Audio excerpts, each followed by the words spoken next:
গতকালকে আমরা এফডিসিতে সাংবাদিকদের হামলার প্রতিবাদে মানববন্ধন কর্মসূচি করেছিলাম। আজকে আবারও সাংবাদিকদের বিপদে আমরা প্রত্যেকেই দাঁড়িয়েছি। আমাদের গণমাধ্যম ভাইরা রয়েছেন যারা প্রচার করছেন, আপনাদেরকে ধন্যবাদ। আমরা বলতে চাই যে আজ গণমাধ্যমের কি দিন চলছে, সুদিন নাকি দুর্দিন? অবশ্যই দুর্দিন, যেখানে প্রতিনিয়তই গণমাধ্যম কর্মীদেরকে হামলা মামলা সহ নির্যাতন করছেন একদল সন্ত্রাসী বাহিনীরা, যাদেরকে আমরা সন্ত্রাসী হিসেবে চিহ্নিত করছি। বর্তমান সময়ে আমরা দেখেছি যে গণমাধ্যম কর্মীদের কোন ধরনের সুরক্ষা আইন প্রণয়ন করতে পারেননি সরকার ব্যর্থ। সরকার এই কারণে ব্যর্থ যে সরকার সাংবাদিকদের কোনো সুযোগ সুবিধা দিচ্ছে না।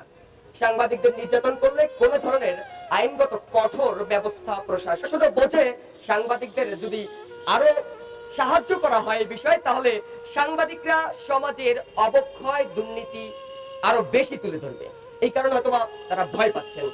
আবার কথা, আজকে ডিমরা যেভাবে সাংবাদিকদেরকে পিটিয়ে জখম করা হয়েছে, এতে করে আমাদের সাংবাদিক বন্ধুরা বা সাংবাদিক যারা রয়েছেন কর্মরত, তারা কি মনে করছেন, তারা কিভাবে দেখছেন এই কাজগুলোকে? আজকে দেখুন সাংবাদিকরা যেভাবে নিরস্ত্রভাবে তাদের কলম সৈনিক হিসাবে তারা কাজ করছেন, সেখানে সাংবাদিকদেরকে এই সন্ত্রাসী নামক গুন্ডারা এরা আহত করছেন। গতকালকের তার আগের দিনের ঘটনাটা আপনারা দেখেছেন, এফডিসিতে কিভাবে চেয়ার দিয়ে পিটিয়ে সাংবাদিকদেরকে রক্তাক্ত করেছে। ডেমরার ঘটনা দেখেছেন, একজন সংবাদকর্মীকে মাটিতে ফেলে পিটিয়ে পিটিয়ে জখম করেছে। তিনি এখন ঢাকা মেডিকেলে ভর্তি রয়েছেন। আর কত সাংবাদিক ভাইয়া ভর্তি থাকলে, আহত হলে, হত্যা হলে আপনারা বিচারে দাবি করবেন? আর কতদিন চুপ করে থাকবেন? আপনাদের এখনই কথা বলার সময়। আপনারা দেখেছেন সাগরনী হত্যাকাণ্ডের মামলার এখন পর্যন্ত রায় হয়নি। বাংলা নিউজের নাদিম হত্যা হয়েছে, সবাই চুপ করে আছে। সেই চেয়ারম্যান 6 মাসের জামিনের মুক্তি পায়, কিন্তু আবার সাংবাদিক কবরে ঘুমাচ্ছে। কোন সাংবাদিক প্রতিবাদ করলো সেই বিচার রাষ্ট্র কাঠামোর আইন করতে পারছে না। এই আইন ব্যর্থ আইন। এই আইনের যখন আমরা শ্রদ্ধা করতে চাই, তখন আমরা নিরুপায় হয়ে চোখে কালো পর্দা বেঁধে রাখি, কারণ আমরাও চোখে দেখছি না যে আইনের বিচার হচ্ছে। আজকে একটা কথা আপনাদের মাধ্যমে জানাতে চাই, যদি মনে করেন আপনার মুক্ত স্বাধীনতা, পেশাদারিত্ব এবং আপনার সম্মান বজায় রাখতে চান, আপনি যদি আপনার স্বাধীনভাবে আপনি লিখতে চান, তাহলে এই মুহূর্তে আপনাকে আমাদের পাশে এসে দাঁড়াতে হবে। প্রত্যেকটা সাংবাদিককে একত্রিত হয়ে লড়াই করতে হবে। আমরা জানি যে একটা আন্দোলনের মাধ্যমে আমরা আমাদের সাংবাদিকতার অধিকার ফিরিয়ে আনতে পারবো। আজকে আমাদের একজন সংবাদকর্মীর বা একাধিক সংবাদকর্মী আহত হয়েছে সেই বিষয় নয়। আপনাদেরকে বারবার চিহ্নিত করে বলছি যে এই রাষ্ট্রে কোন ধরনের আইনের সাংবাদিকদের জন্য কাঠামো নেই, যে আইনের কাঠামোর মাধ্যমে সাংবাদিকদেরকে হত্যা অথবা আহত করলে তাকে কোন ধরনের সরকারি সুযোগ সুবিধা দেওয়া হয়, এখন পর্যন্ত আমার চোখে পড়েনি।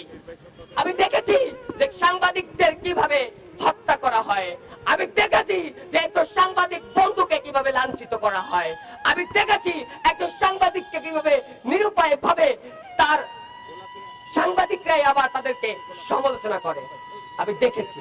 কিন্তু আমি আপনাদের উদ্দেশ্যে বলতে চাই, এখন যদি আপনারা না জানতে পারেন, এখন যদি আপনারা প্রতিবাদ না করতে পারেন, এখন যদি আপনার কলমের মূল্য এবং কলম চালাতে না পারেন, তবে সাংবাদিকতা ছেড়ে দেন। সাংবাদিকতা ছেড়ে দেন।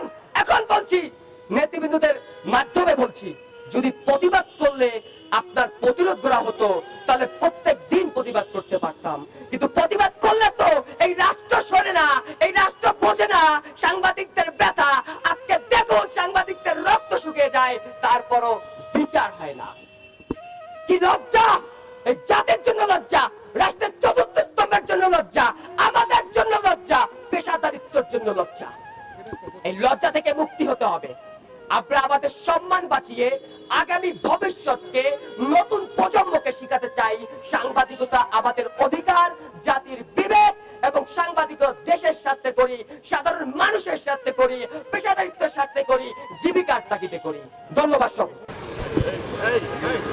প্রিয় ভাইরা, অত্যন্ত ভারাক্রান্ত মনে আপনাদের সামনে দুটি কথা বলার জন্য উপস্থিত হয়েছে।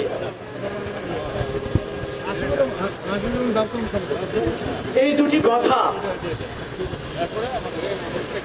আসলে কথা বলার মতো ভাষা নেই আমার কাছে। আজকে এই যে আমরা দাঁড়িয়েছি, আপনারা ইতিমধ্যেই জেনেছেন দৈনিক আওয়ার বাংলাদেশ পত্রিকার একজন রিপোর্টার, তিনি তার দায়িত্ব পালন করতে গিয়ে সন্ত্রাসীদের হামলার শিকার হয়েছেন। আমরা জেনেছি ইস্টার্ন হাউজিং সোসাইটি ডেমরায় রাজুকের অনুমোদনহীন ভবন নির্মাণের তথ্য সংগ্রহ করতে গিয়ে তার উপরে সোসাইটির পক্ষ থেকে সন্ত্রাসী দিয়ে হামলা চালানো হয়েছে। হামলা চালানোর মানে যে ভাষ্য, হামলা চালানোর যে ফুটেজ, তার যে ভিডিওটা ভাইরাল হয়েছে, আমরা দেখেছি বিভিন্ন গণমাধ্যমে এ বিষয়ে প্রতিবেদন ছাপানো হয়েছে। রাজধানীর বিভিন্ন এলাকায় এর প্রতিবাদ হচ্ছে। শুধু গণমাধ্যম করবে না, গণমাধ্যমের বাইরেও সাধারণ মানুষ এই প্রতিবাদের সঙ্গে সম্পৃক্ত হয়েছেন, তারাও এর প্রতিবাদ করছেন। খুব আশ্চর্যের বিষয়, আমার গণমাধ্যমে কাজ করার অভিজ্ঞতা খুব বেশি না, আমি বড় কোনো গণমাধ্যম কর্মী না। আমরা জানি দুদিন আগে বাংলাদেশ চলচ্চিত্র উন্নয়ন কর্পোরেশন BFDC-তে 50 জন সাংবাদিককে গুরুতর আহত করা হয়েছে।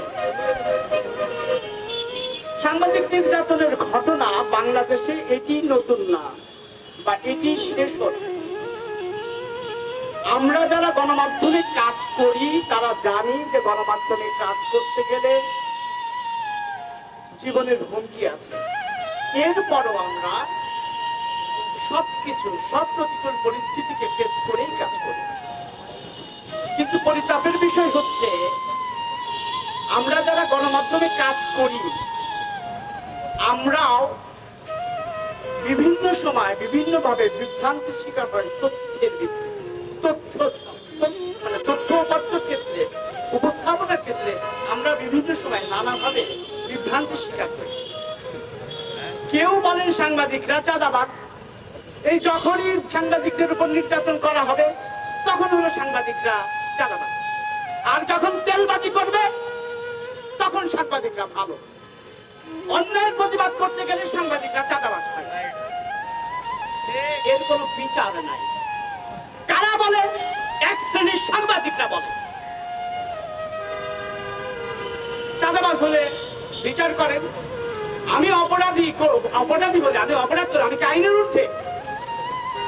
আমি তো আইনের ঊর্ধ্বে না, আমাকে বিচারের সম্মুখীন করতে হবে। আমি এটা আজকে গণমাধ্যমকে যারা প্রশ্নবিদ্ধ করছে, গণমাধ্যম কর্মীদেরকে যারা প্রশ্নবিদ্ধ করছে, আমার অনুরোধ, এইসব নাম সর্বস্ব এবং পেশাদারহীন যারা আছেন তাদেরকেও আইনের আওতায়। কিন্তু তার মানে তো এই হতে পারে না একজন সাংবাদিককে কুত্তার মতো পিটাবে আর তার বিচার হবে না, তার প্রতিবাদ হবে না, তা তো হতে পারে না। আমি অনুরোধ করব, আপনারা ইতিমধ্যে ঘটনাটা জেনেছেন যে ছেলেটাকে মারা হয়েছে সেই ছেলেটাকে এমন ভাবে মারা হয়েছে, পশুর মতো মারা হয়েছে। শুধু তাই না, পুলিশ তাদেরকে গ্রেফতার করেছিল, আদালত তাদেরকে জামিন দিয়েছে। তাদের টাকা আছে, আইন আছে তাদের হাতে, আইন টাকা দিয়ে কিনে ফেলেছে। ন্যায় বিচার প্রতিষ্ঠার জন্য সাংবাদিকদেরকে একত্রিত হতে হবে, একতাবদ্ধ হতে হবে। আজকে আমি বিশেষভাবে অনুরোধ করব, যারা সাংবাদিক নেতৃবৃন্দ রয়েছেন, যারা আমাদের অভিভাবক রয়েছেন, আমাদের যেমন ভুল ত্রুটিগুলো সংশোধন করার দায়িত্ব রয়েছে, আমাদের উপর হামলা মামলা নির্যাতনের বিচার প্রতিষ্ঠার দায়িত্ব আপনাদের রয়েছে। আমি বিনীতভাবে অনুরোধ করব আবারও যে আমাদের এসব জুলুম নির্যাতন হামলা মামলার বিরুদ্ধে আপনারা রুখে দাঁড়ান, আমাদের পাশে দাঁড়াবেন, সেই আশাবাদ ব্যক্ত করে আমি আমার বক্তব্য শেষ করছি। সবাইকে ধন্যবাদ। বাংলাদেশ রিপোর্টার্স কাউন্সিল দৈনিক আওয়ার বাংলাদেশের আয়োজনে আজকের মানববন্ধনে সবাইকে ধন্যবাদ। আসলে আমি বলতে চাচ্ছি যে আপনারা দেখতে পেয়েছেন যে বিগত 3 দিন ধরে আওয়ার বাংলাদেশ সাংবাদিকের উপর নির্যাতনের মানববন্ধন রাজুকের সামনে থেকে শুরু করে ডেমরা কদমতলী বিভিন্ন জায়গায় গাজীপুরও হয়েছে, বিভিন্ন জায়গায় আন্দোলন গড়ে উঠেছে এবং বিভিন্ন পত্র পত্রিকার কর্তৃপক্ষ আমাদের সংবাদ প্রকাশ করে এবং আপনারা যারা আন্দোলনে একসাথে থেকে আন্দোলন গড়ে তুলছেন তাদের সবাইকে আবারও ধন্যবাদ জানাচ্ছি। কিন্তু একটি বিষয় আমি আপনাদের ক্লিয়ার করতে চাচ্ছি যে বাংলাদেশ রাজুক কর্তৃপক্ষ, তাদেরকে আমার বলতে হয় যে এই রাজুক কর্তৃপক্ষের বিরুদ্ধে দৈনিক আওয়ার বাংলাদেশ পত্রিকায় একাধিক সংবাদ প্রকাশ হয়েছিল এবং তাদের কর্তৃপক্ষের কাছে ডেমরা এলাকা থেকে এলাকাবাসী বিভিন্ন অভিযোগও কয়েকবার করেছিল।